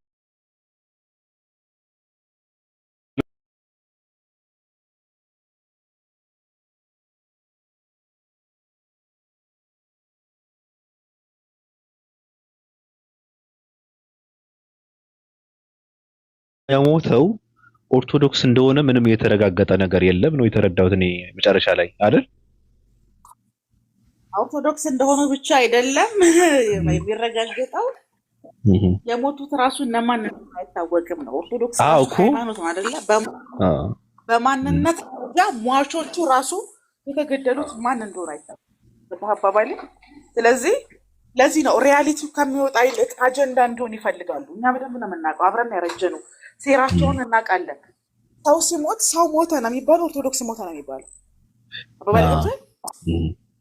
20 ሰው ከሞተ 20 የአርሲ ተወላጆች ሞተዋል ተብሎ ኦልሬዲ የት አካባቢ ለሚለው መለየት ካልተቻለ ኦርቶዶክሶች ሞቱ ብለህ አጀንዳ አድርገህ ካመጣኸው ትይዛለህ ማለት ነው። ገባህ? ሰው ልክ ኦርቶዶክስ ስለሆኑ ብቻ ነው የተገደሉት የሚል ኢሜጅ እንዲፈጠር ነው ማህበራዊ ላይ የተፈለገው። ለዚህ ነው ማናምናቸው። አንድ ሰው ኢትዮጵያዊ ናቸው፣ ስለዚህ 20 ሰዎች ሞተዋል ነው መባል አለበት። 20 ሰዎች ሞተዋል። ሃይማኖታቸው ምንድን ነው ከተባለ ኦርቶዶክስ። የሞቱበት ምክንያት ይሄ መባል ሲገባ ልክ ኦርቶዶክስ በመሆናቸው ብቻ እየተገደሉ እንደሆነ፣ ኦርቶዶክሶች እየሞቱ እንደሆነ፣ እየታረዱ እንደሆነ፣ እየጠፉ እንደሆነ፣ ጥቃት ላይ እንደወደቁ አድርገው ነው የሚያወሩት። ስለዚህ ከሚያነሱት አጀንዳ አላማቸው ማወቅ ትችላለህ። አላማቸው ምንድን ነው? ሰው ኦርቶዶክስ በመሆኑ እየሞተ ነው ነው ገብቷል። ሟቾቹ የሞቱበት ምክንያት አይታወቅም። ሟቾቹ እነማን እንደሆነ አይታወቅም። ለምን እንደሞቱ አይታወቅም። ግን ሲባል ኦርቶዶክሶች ሞቱ ተብሎ ነው የሚወራው። ኦርቶዶክስ ሃይማኖት ነው፣ ማንነት አይደለም። ሰዎቹ ኢትዮጵያዊ ናቸው። የሞቱበት ምክንያት መታወቅ አለበት። ያ አይደለም የሚታወቅ ምክንያት በዛ ጋር ከተገባማ ገዳዩ ራሱ ሊታወቅ ነው። ገባክ? ማህበራዊ ሚዲያ ላይ አጀንዳ አድርገው የሚያመጡትን ነገር ስታየው ገዳዩ እንዲታወቅ እውነት እንዲወጣ አይደለም የሚፈልጉት ኢትዮጵያ ውስጥ ኦርቶዶክሶች በኦርቶዶክስነታቸው ብቻ እየተገደሉ ነው።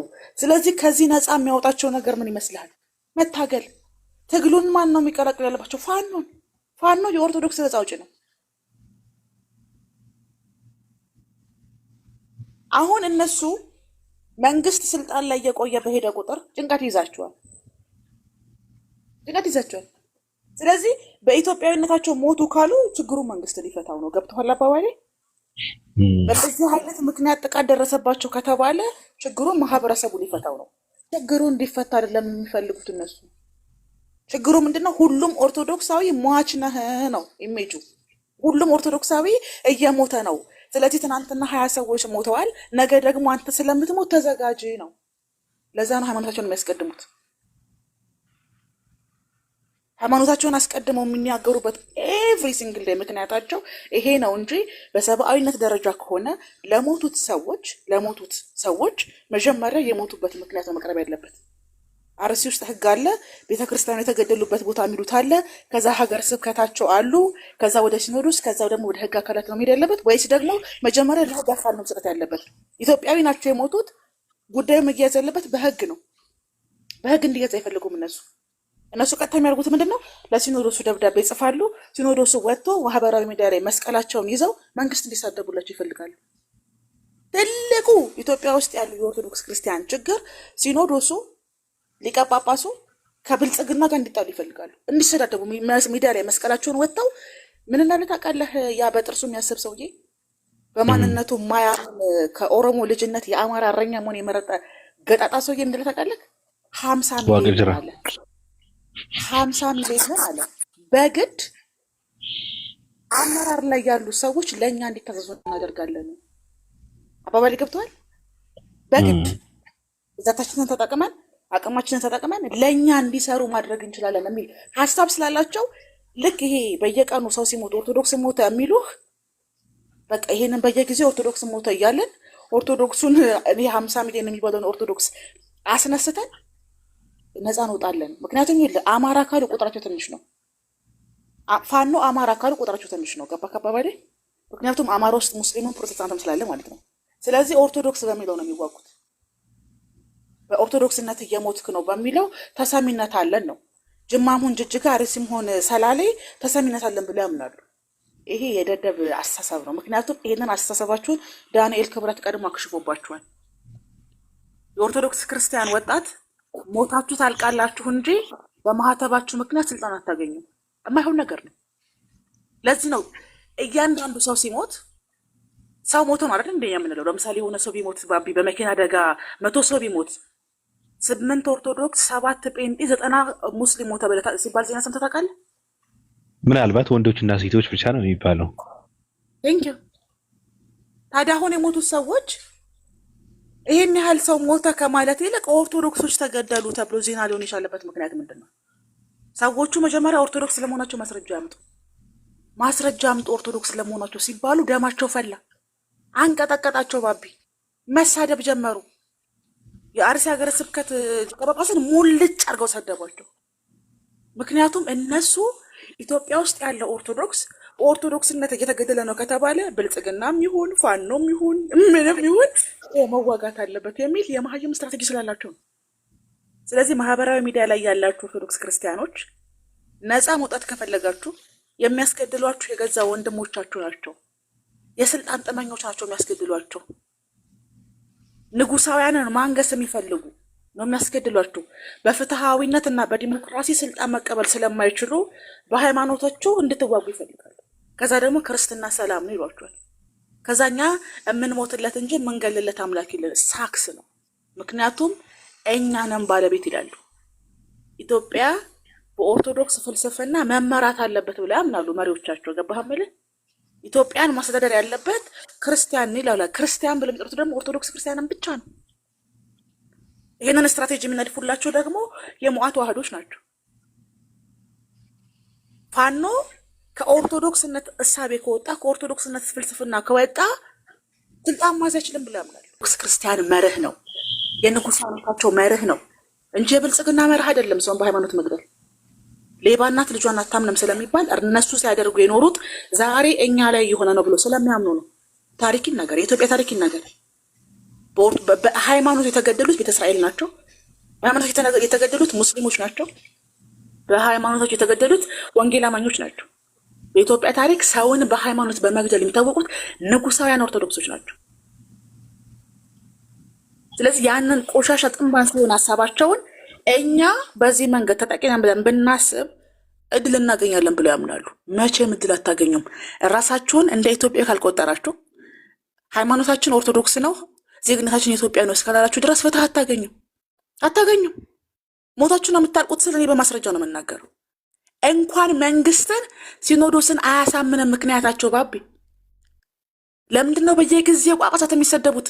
ውጡና ተናገሩልን። ምን ብላችሁ? መንግስት እየገደለን ነው ብላችሁ ሂዱና ለጣሊያን፣ ለግሪክ፣ ለእስራኤል ተናገሩ ይላሉ። ምን ብላችሁ? መንግስት የኢትዮጵያን ኦርቶዶክስ ክርስቲያን እየገደለ ነው ብላችሁ እናንተ ብትናገሩ እኛ ድምፅ እናገኛለን ብሎ ያስባሉ። ይሄን ታምናለህ? ያንን ደግሞ አይናገሩም ሲኖዶስ አባላቶች። ለምን? ውሸት ስለሆነ። መንግስት የሃይማኖት እኩልነትን ነው እያጸደቀ ያለው እንጂ የሃይማኖት የበላይነትን አይደለም። የበላይነት ካላገኘን ተበድለናል ይላሉ ኦርቶዶክሶች።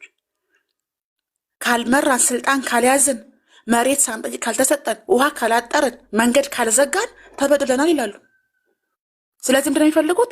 የሲኖዶስ አባላት ተሰብስበው ገባክ በውጭ ላሉ የቤተ ክርስቲያን ሜምበሮቻቸው እንዲያስተላልፉ ይፈልጋሉ። መስቀላቸውን ይዘው ካሜራ ደቅነው እንግዲህ በኢትዮጵያ ስር የሚኖሩ የኢትዮጵያ ኦርቶዶክስ ክርስቲያኖች ህልማቸው ነው መነግረክ በገዢው ፓርቲ በብልጽግና ምክንያት ኦርቶዶክስ በመሆናችን እየተገደልን ነው ብለው ለግሪክ ቤተክርስቲያን፣ ለህንድ ቤተክርስቲያን ኦሪየንታል ለተባሉት ማለት ነው ለእህቶቻቸው ከቻሉ ለኢስተርኖችም መልእክት እንዲያስተላልፉ ይፈልጋሉ። ከዛ ድምፅ እንዲሆን ይፈልጋሉ። ይሄ ቅዠት ነው። ይሄ ቅዠት ነው። ምክንያቱም ውሸታም ነው የምታስብሏቸው። ውሸታም ነው የምታስብሏቸው። አልሞታችሁም። ደፍራችሁ ነው ብትገደሉ፣ ሰርቃችሁ ነው ብትገደሉ፣ አሸባሪ ሆናችሁ ነው ብትገደሉ፣ ሌባ ሆናችሁ ነው ብትገደሉ። ፋኖ ሆነ ተኩሰ ገለህ መልሰው ሲገሉህ ኦርቶዶክስ ሆኜ ሞትኩ ልትል አትችልም። እነሱ እኮ እንደዚህ ነው ባቢ። ፋኖ ሆነው አመጽ ያስነሳሉ፣ ፋኖ ሆነው ይደፍራሉ፣ ፋኖ ሆነው ይገላሉ፣ ፋኖ ሆነው ይሰርቃሉ። ከዛ አሸባሪ ተብለው ጥቃት ሲደርስባቸው ኦርቶዶክስ በመሆኔ ሞትኩ ይልሃል። እውነትህን ነው። ስለዚህ ፍትህ የሚባል ነገር በሚዲያ ታሪክ ካገኛችሁ እናንተ ጀግና ናችሁ። መቼም ነው የማታገኙት። እንኳን የመንግስት አመራሮችን እንኳን የኢትዮጵያን ሕዝብ ወንድሞቻችሁ ማሳመናችሁን በዚህ ሀሳብ ተሳደቡ። ቁጭ ብላችሁ በጥቁር መኪና እየሄዱ ደረታቸውን እያሳበጡ እነዚህ ሲኖዶሱ አባላቶች ጳጳሳቶቻችን የመንግስት ቅጥረኛ ናቸው፣ ሌባ ናቸው። በቂ ምክንያት ይኖራችሁ መጀመሪያ ወጥተው ሚዲያ ላይ ለመናገር የኦርቶዶክስ ክርስቲያን የሲኖዶስ አባላቶች ሚዲያ ላይ ወጥተው በኦርቶዶክስነታችን እየተገደለ ነው ለማለት ምክንያትና እውነት ሊኖራችሁ ይገባል። ይሄ የፋኖ ሀሳብ ነው። ይሄ የሞዓ ተዋህዶ ሀሳብ ነው። በቤተ ክህነት ቤተ መንግስት ለመግባት የሚደረግ ሀሳብ ነው። በ4 ኪሎ ስላሴ 4 ኪሎ ቤተ መንግስት ለመግባት አገቡ ሞታችሁ ታልቃላችሁ። ስለዚህ የኢትዮጵያ ክርስቲያን ከአባቶቻችሁ ጎን ቁሙ። ሞሮፍ የኢትዮጵያ ኦርቶዶክስ ክርስቲያን አባላት ሲኖዶሱ ዝም ያለው ለምንድን ነው በሉ። አባቶቻችን እውነት አላቸው እውነት የላቸው ብላችሁ ጠይቁ። የሚጮህ ሰው ብዙ ድምፅ ያለው ሰው እውነት የሚመስላችሁ ሰዎች ተሸውዳችኋል። ጠይቁ፣ ቅረቡ፣ እውነትን ፈልጉ። እናንተ ራሱ ይሄንን ነገር እውነት ነው ብሎ የሚቀበል አእምሮ ያላችሁ ሰዎች በራሱ ጤነኛ አይደላችሁ። ጤነኛ አይደላችሁ። ዓላማችሁ መፈንቅለ መንግስት ማድረግ ነው ወይስ መብትን ማስከበር ነው? ዓላማችሁ አመጽ ማስነሳት ነው ወይስ ፍትህ መጠየቅ ነው? ፍትህ መጠየቅ ከሆነ መንግስትን ሰድበህ የሚጠይቅ ፍትህ የለም። የገደለ መንግስት ነው፣ መንግስት የለም፣ ህግ የለም ብለህ ከተሳደብክ በኋላ ባቢ ፍትህ እፈልጋለሁ ለሚመለከተው አካል አድርሱልኝ ብለህ ሚዲያ ትመጣለህ። እንዳንተ ብትሆን ይሄን ታደርጋለህ ባቢ። አባቶችን ሙልጭ አድርገህ ሰድበህ በጥቁር መኪና የምትሄዱ የብልጽግና ቅጥረኛ ገዳዮች ብለህ ከሰደብካቸው በኋላ አባት የለኝም ብለህ ታወራለህ እንዴ? አላወራም።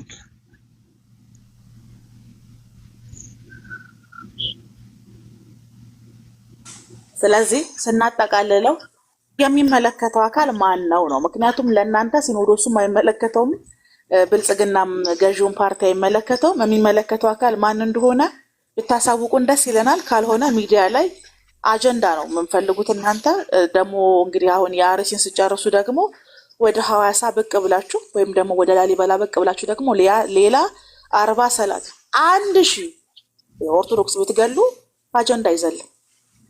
ዓላማችሁ ስለሚታወቅ ማለት ነው። እና ኦርቶዶክስ ክርስቲያኖች እውነቱ ይውጣልን በሉ፣ እውነቱ ይውጣልን በሉ። ፍትህ የምትፈልጉ ከሆነ ሰማዕታት ናቸው አሉ ባቢ። አምና የሞቱትን ሰዎች ሰማዕት ናቸው ሐውልት አልተሰራላቸውም ብሎ ሲያለቅሱ ነበር። ይሄን ታምናለህ? እኛ አሉ የፋኖ አሽከሮች እኛ ልጆቻችን ሰማዕት ሆነው ይሄው ሰማዕትነት ክብር ይሰጣቸው ብለን ስንጠይቅ የሰማዕትነት ክብር አንሰጥም ብለው ወንዝ ስር ቀበሯቸው። እና ምን ይደረግ? ገድል ይጻፍላቸው። አሁን ደግሞ በእነዚህ በሞቱት ኢትዮጵያዊ እኮ ጠላ እየጠመቁ እኮ ሊጠጡ ነው ባብዬ። አሁን ደግሞ ጭራሽ ሌላ ሰማዕት። አሁን እኮ የሰማዕታትነት ትርጉም ራሱ አልገባቸውም። አሁን እነዚህ የሞቱት 15 ነው 20 ሰዎች ራሱ እኮ ሰማዕት ነው የሚሏቸው ታውቃለህ? ሰማዕትነት ማለት ምንድን ነው? ለምን እንደሞቱ ማን እንደሆኑ በምን እንደተገደሉ የማይታወቀን ሰው ሰማዕት ብሎ የሚጠራን ሰው መጠርጠር አለብን። ማን ናቸው የሞቱት? እነማን ናቸው የሞቱት? ለምንድን ነው የሞቱት? የት ነው የሞቱት? ከዛ ነው የሰማዕትነት ክብር የሚሰጠው አይደል? ሰማዕትነት እኮ እናውቃለን እኮ ሰማዕታቶች ታሪካቸው ይታወቃል፣ እነሱም ይታወቃሉ። በየቦታው በየጠጋ ጥጉ እያሰከራችሁ የምትጎላቸውን ሰዎች ቤተክርስቲያን ሰማዕት ብላ አልጠራችልኝ የምትሉ ሰዎች ታስቁኛላችሁ በጣም። ይኸው ብልጽግና 1000 ዓመት ይንገስ፣ ገና ብልጽግና ዙፋኑ ላይ 50 ዓመት። በነገራችሁ ላይ ፀሐዩ መንግስታችን ገና ወጣት ነው፣ 45 ዓመቱ ነው። ከ50 ዓመት በኋላ 95 ዓመት ይሞላዋል። ያስ ለመጀመሪያ ልጁ ያወርሳል ለሴት ልጁ። ጨርሰናል። እኔ በነገራችን ላይ ልቤን እየተቃጠለ ነው የሰማሁሽ። እኔ ምንም ማድረግ ስለማልችል ነው እንጂ ብልጽግና ይንገስ እየተባለ እኔ ቁጭ ብዬ የምሰማበት ምንም እንትን የለኝም። ቅድምም ራሱ እናንተ ማውራት አለባችሁ ብዬ ጣጥ ያልኩት ከባድ ነው። አሁን እኔ ውስጤ በጣም እየተንከተከተ እየተናደድኩ ነው የሰማሁሽ። ምን ላድርግ ግን ሀሳብ ነው ፋኖ ነህ እንዴ? ፋኖ ነኝ ብቻ ሳይሆን አሁን እኔ በቃ እንተው ግድ የለም። ጥሩ ሀሳብ ነው የሰጠሽው። ፋኖ ከሆንክ የኔ ፍቅር እኔ በጣም ነው የምወድህ። አንድ የጥንታዊ ግሪካኖች ነው ጥንታዊ ፐርሻኖች አባባል አለ፣ ሰው ለፍቅርም ይገደላል። ስለዚህ እኔ አሁን አንተ ያንተ ፍቅር ከብልጽግና ፍቅሬ ስለማይበልጥብኝ እንትና ምን ብሎ ተናገረ መሰለህ? ጆከር ምን ብሎ ተናገረ መሰለህ? ጆከር ማን ነው? ጆከር ተሳዳቢው የፋኖ አሽከር ነው እሱ። እና የንሳ አባቱ እኮ ነኝ እኔ እሱ። ምን ብሎ ተናገረ መሰለክ? እስከ 2019 ፋኖ ስልጣን ካልያዘ ራሴን አጠፋለሁ አለ። አንተ ደግሞ 2020 ትሄዳለህ ባብዬ። እንዴት ወዴት ነው የምሄደው? ወዴት? ወደ ፈለጋችሁ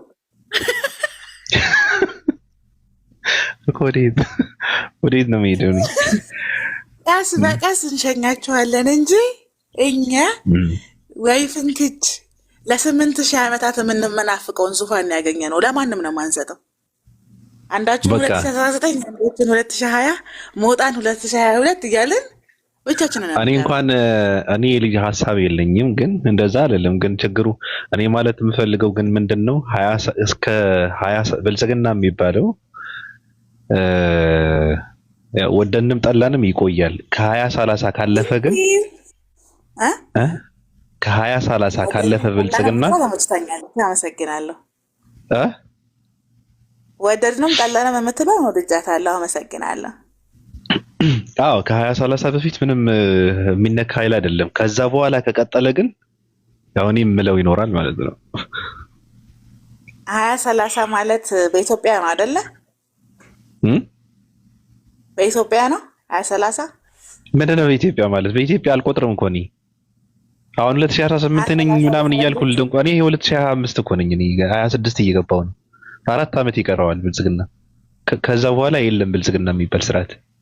ብልጽግና የመሀይማን ስብስብ ነው። በነገርሽ ላይ ብልጽግና እኮ የመሀይሞች ስብስብ አይደለም። ብልጽግና የመሀይሞች ስብስብ ከሆነ እንግዲህ መሪ ከህዝብ ይወለዳል ነው የሚባለው። የኢትዮጵያ ህዝብ መሀይም ስለሆነ የሚገባው መሀይም ነው እኮ። ታዲያ ኢትዮጵያዊ እኮ መሀይም እኮ ነው፣ ደንቆሮ ነው። ስለዚህ ትክክለኛው መሪ ነው የመረጣችሁት። እኔ የመረጡ አላውቅም። ደደባዩ በአብይ አህመድ አይመራም። በነገርሽ ላይ የመሀይም ስብስብ ካልክ ብቻ ግን አንዴ ይቅርታ አብይን የማርነቅ ሞራል ሲመጣ ማለት ነው ባይዘው በጣም ፋክቶች ቢያወሩ አሪፍ ነው። በጣም በአብይ እችን ሀገር በጣም ነው የቀለደባት። ሰው እንዴት ሊረዳ እንደሚችል አይገባኝም። እና ስታደንቁ አትሊስት የምታደንቁ ሰዎች ፋክቶችን አስቀምጣችሁ አድንቁ እስቲ። እችን ሀገር መቀመቅ እየከተተ ያለን ሰው ስታደንቅ የሆነ ፋክቶች ማስቀመጥ መቻል አለብን የምታደንቅበትና ቁም ነገር ያወራል። ቀጥል የምትናገሩበትን አትሊስት ስትናገሩ አድናቆት ስትቸሩ ማለት ነው። መጀመሪያ የተናገራችሁትንም እውነቱ ራሱ ዋጋ ያጣባችኋል ነው። እኔ ላይክ ለምሳሌ ስለ ኦርቶዶክሶች እንዲያደርጋሉ ምናምን የሚባለው የተነገረ እውነት አለና ብልጽግናን በዚህ ደረጃ ማድነቅ ሲጀምር የተናገራችሁት እውነት ራሱ ዋጋ ያጣብባችኋልና ጥንቃቄ ብታደርጉ አሪፍ ነው። በጣም ጥንቃቄ አድርጉ። በዚህ መንግስት ህዝብ እያለቀሰ ነው።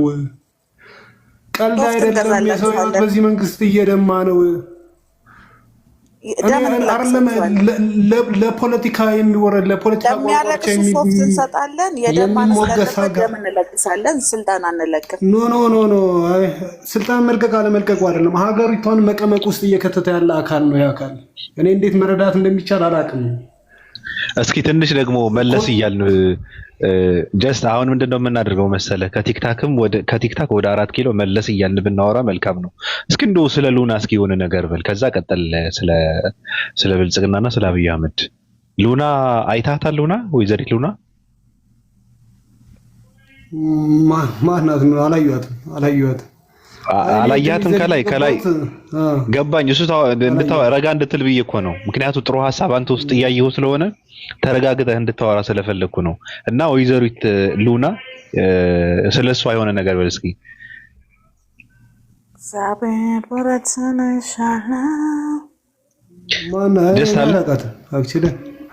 አላወቃትም። መልኳን እንትን አላልክም? እፎይ እኮ ነው ከላይ ያለው።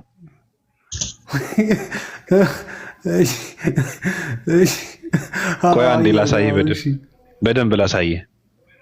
ቆይ ይኸው አሁን ቀጥል።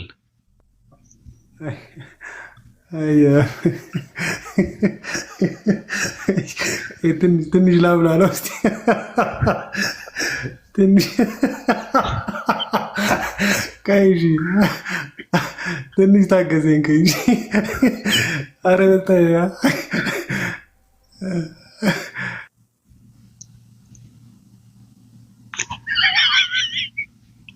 ቀጥል እንጂ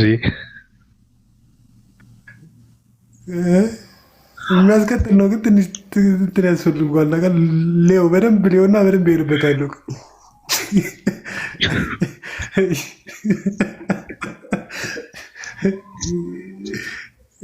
ኤቲኤም ነገሯ በጣም ነው ያሳቀችኝ። ከዛ ከላይ በኩል ሳንቲም አይ በጣም ቆንጆ እንትን ናት ግን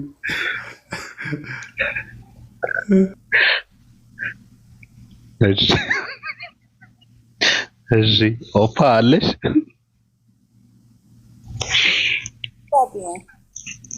እንዴት ነሽ? ብልጽግና ሺህ ዓመት ይንገስ። ደህና ነኝ።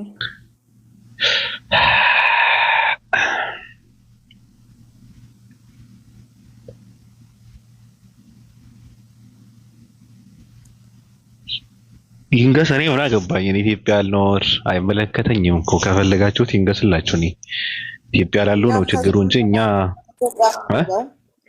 መናገር እፈልጋለሁ ባቤ። ከዚህ በኋላ ኢትዮጵያ የምንገባው የፀሐዩ መንግስታችንን ልደት ለማክበር ነው። ኢትዮጵያ ነው የምናከብረው። ኦፒ እዚች ጋር አባቢ ይቅርታ አድርግልኝ። ኦፒ በእናትሽ እኔ አንቺ እንደምታወሩ አይደለም። በጣም ደም ስራቸው ድረስ የሚያማቸው ሰዎች አሉ እና ስታደንቂ ለማድነቅ በአፍሽ ለማድነቅ ብቻ ይሁን ተጨባጭ ምክንያት እያስቀምጥሽ አድነቂ። የምሬን ነው የምልሽ ኦፒ።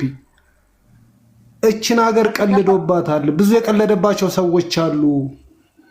ህግ አይገዛው፣ የኢኮኖሚ ሳይንስ የማይገዛው እንዴ ሀብታም ነኝ ብለህ እመን ሀብታም ትሆናለህ የሚል አካሄድ እኮ የሚመራን ሀገር ላይ እኮ ነው ያለነው በዚህ ሰዓት። ትክክል ነው። እና በተሻለሽ መጠን የሰው ብዙ ህመም ያለባቸው ሰዎች አሉ። አሮን ነው ለአንቺ ምን ሊታይሽ እንደሚችል አላውቅም። ብቻ በተቻለሽ መጠን የምታደንቂው ከሆነ በተጨባጭ እንትን ውስጥ በተጨባጭ እንትን አድንቂው ለማለት ፈልጌ ነው።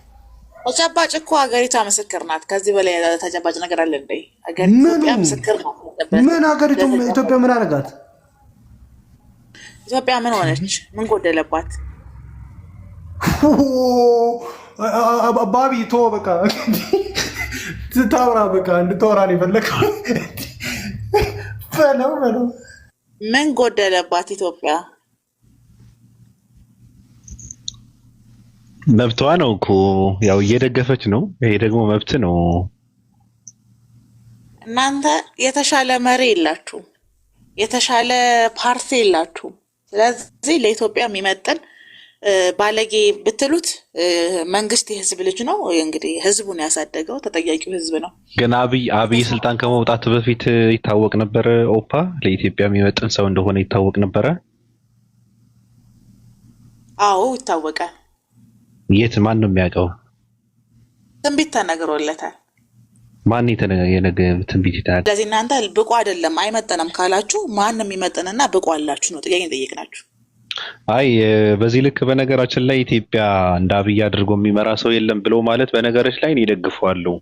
ምክንያቱም ምንድነው ሰዎችን እየገደለ ሰው እያሰቃየ ሀገርን እያስራበ ኑሮን አስወድዶ አገሪቷን እሳት አድርጎ እሳት እየከተተባት እንደ አብይ አህመድ ዱቄት የሚያደርጋት ሰው የለም ብለሽ ማለትሽ እኔ ደግፈዋለሁ። ምክንያቱም እንደሱ አይነት አረመኔና ደደብ ሰው ኢትዮጵያ ውስጥ አለመኖሩ ትልቅ ነገር ነው ብዬ ስለማምን ማለት ነው። ገብቶሻል? አብይ አህመድ ለመሪነት ብቻ ሳይሆን ለአገር መሪነት ሳይሆን ለትዳር መሪነትም የሚበቃ ሰው አይደለም። ገብቶሻል? ዛሬ የተናገረው ነገ የማይደግም ፖለቲካ ምን ማለት እንደሆነ የማይገባው ጆሮውን ይዘው ሌሎች እንደፈለጉ አድርገው የሚያሽከረክሩት አገርን አሳልፎ የሰጠ የአገራችን የምን ጊዜም መሀይም ሰው ነው። በነገራችን ላይ ፖለቲካ የሚያቅሰው ይገባዋል። መሀይም ህዝቦች መሀይም መንግስት ነው የሚያስፈልገው።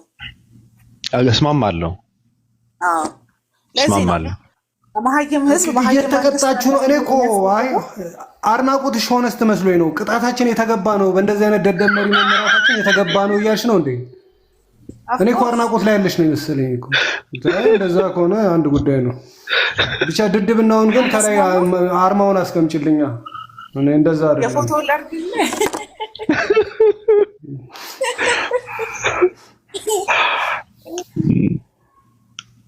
አንተ የምድራችን እኔ መሪ እኮ አይደለም ሊትራሊ እኔ አንዳንዴ እሱን መስማት ህመም ይፈጥርብኛል ይላል እና የምር ሆነስትሊ ነው የምነግርህ ባቢ፣ ወረበል ነው የምልህ። ያመኛል ስሰማው። የሚያወራው ነገር ረቢሽ የሆነ ነገር እኮ ነው የሚያወራው።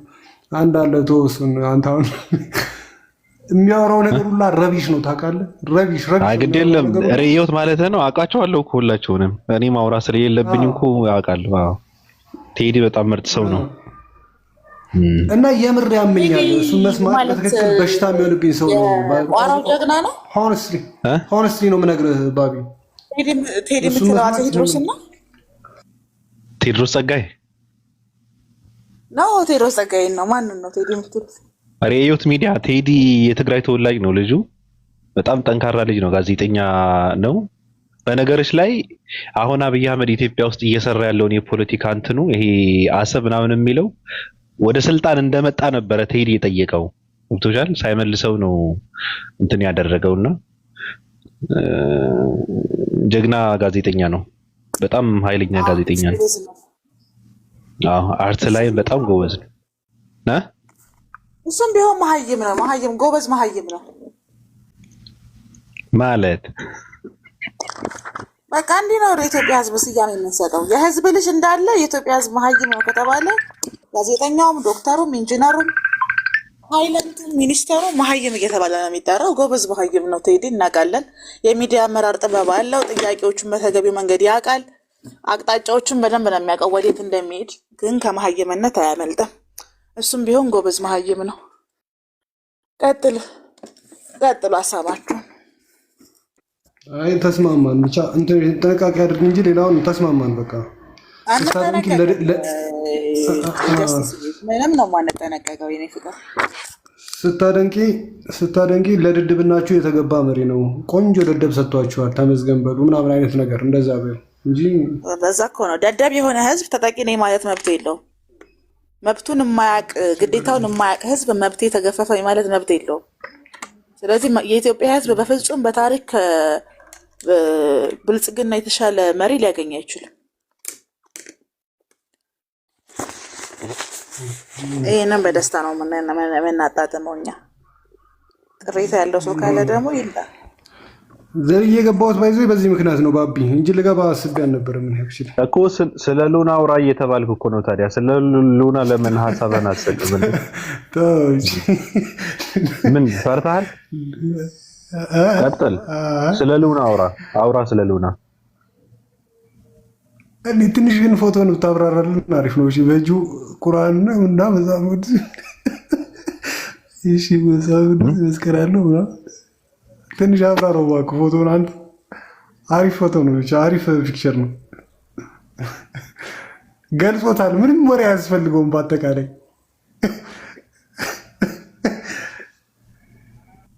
እሺ ይቅርታ ዜጋ እንትን ያደረኩ ስለሆነ ነው። ሉና በነገርህ ላይ ወይዘሪት ሉና የምትጠቀመው ፊልተር ሉና የሚል እንትን አለ።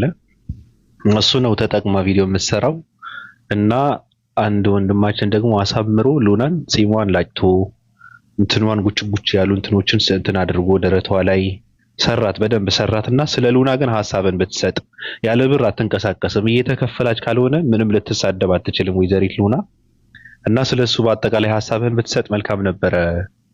ለምንድን ነው የፈራኸው? ፍርሃት ሳይሆን ለሰንተን ፎቶ ረንቶ ፒክቸሩ ራሱ በደንብ ተናግሯል ማንነቱን ብዬ እኮ ነው። ኦልሬዲ ከፒክቸሩ በላይ ላወራ አልችልም። ባወራ አበላሽዋለሁ ብዬ ነው።